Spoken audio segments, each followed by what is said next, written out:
been told, when I went and started working at Morgan Stanley Deanwood day before 9/11, even when I was in the Army, everybody would say, buy a Roth IRA and diversify, okay? Diversification. That's a concept we've heard for a long time. What are your thoughts with some of these things where the traditional conventional way of things have been questioned based on the last 18, 24 months? Inflation and diversification are both bromides. There are these simplistic terms that people toss around, but no one really thinks very deeply about them in my experience. You should be diversified. Lots of people say that.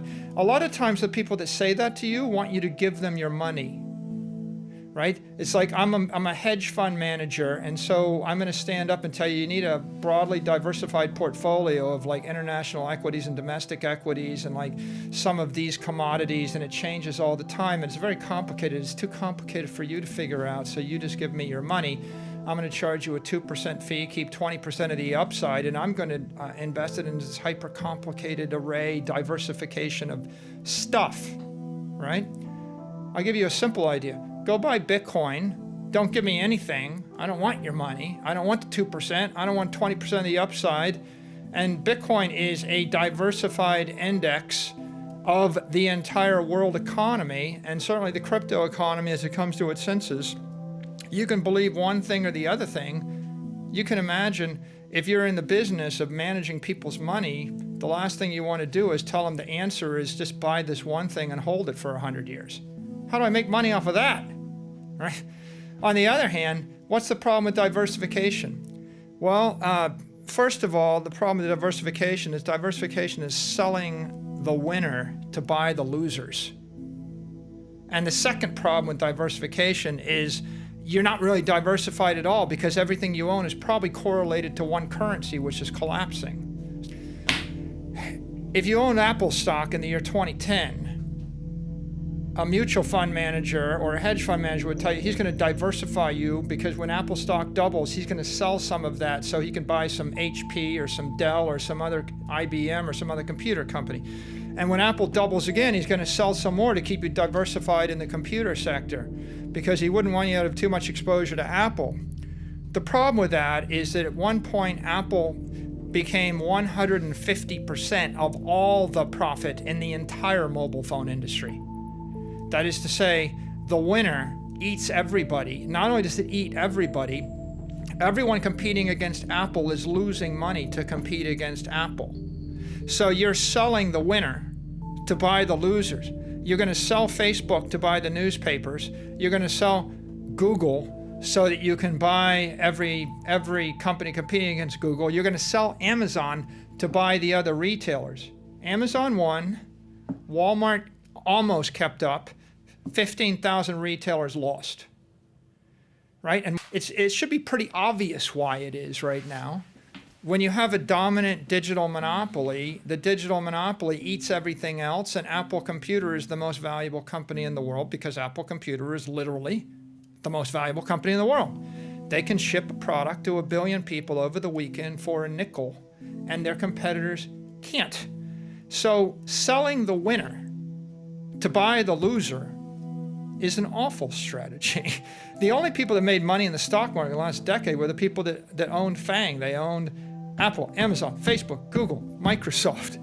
There's no diversification here at all. So if you're investing in a stable currency, you have to keep in mind that digital monopolies are dominant and they crush everything else, and everything else goes to zero. So the only everything else goes to zero.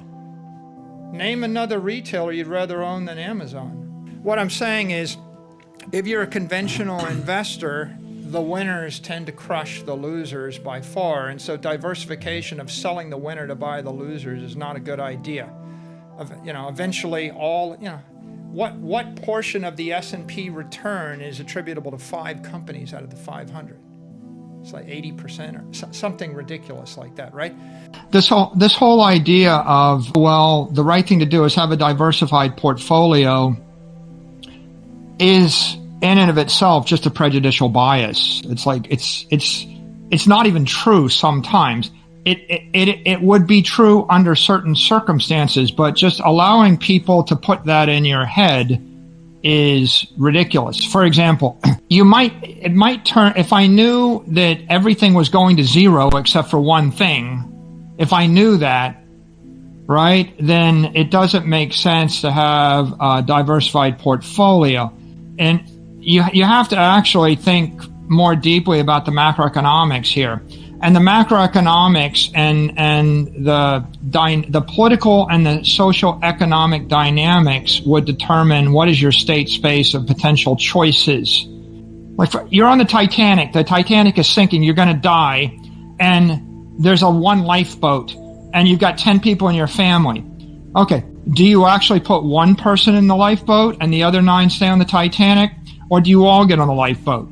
Because you're going to die if you stay on the Titanic. Everything is sinking. If you're in a life or death situation, portfolio theory is ridiculous. You know, there's a lot of arrogant presumption in portfolio theory. Like, if you were in Lebanon and the pound is 1,500 pound to the dollar, and if I were to tell you that the currency is going to crash, you're going to lose 85% of your value in every locally denominated currency and currency derivative. And your choice is a market basket of Lebanese stocks, Lebanese real estate, Lebanese currency, Lebanese bonds, you know, or Lebanese savings accounts, or the U.S. dollar. So what's your portfolio theory tell you? Like, tell me what your diversification strategy is. Should you diversify? Because every single thing other than the dollar is going to go to minus 80% next week. No diversification makes sense. They're all correlated to the currency. People think it's risky to own Bitcoin because it's volatile. That's basically myopic thinking, because what you're doing is you're putting blinders on and you're fixating upon the volatility of Bitcoin instead of looking out. You know, how much did the volatility of Bitcoin hurt you if you own Bitcoin in Lebanon? Because they devalued the currency 90% and they seized and froze all the foreign assets. So you lost 90 to 100% of everything in 12 months. Okay, so the volatility of Bitcoin, which is up 280% in US dollars and going back and forth, is, a friend of mine says, you know, when there's blood on your collar, your dry cleaning is the least of your concerns.